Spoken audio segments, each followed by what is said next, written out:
Hey guys, কি করছো তোমরা? আমি রান্না করছি। চলো দেখাই কি রান্না করছি। এই দেখো, আমি ভাবছি কুমড়োর পকোড়া বেসন দিয়ে। তোমরা কে কে খাবে, কে কে ভালোবাসো বেসন দিয়ে কুমড়োর পকোড়া? এখন তো শীতকাল চলে গেছে, বেগুনি নেই, এখন কুমড়া নেই, তাই না?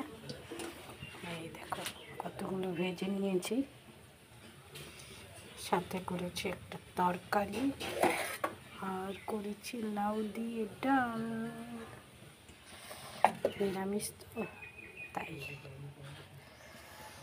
এটা হয়ে গেছে, উঠিয়ে দেব।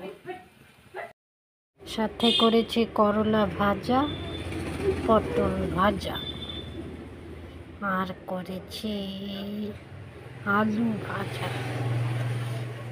তারপরে করেছি পনির। নিরামিষ তো, এই জন্য ভাজা ভাজাতে আইটেম বেড়ে যায়। তারপরে করেছি মটর পনির, একটু আলু দিয়ে করেছি। তোমরা কি কি দিয়ে লাঞ্চ করলে আমাকে জানিও বন্ধুরা।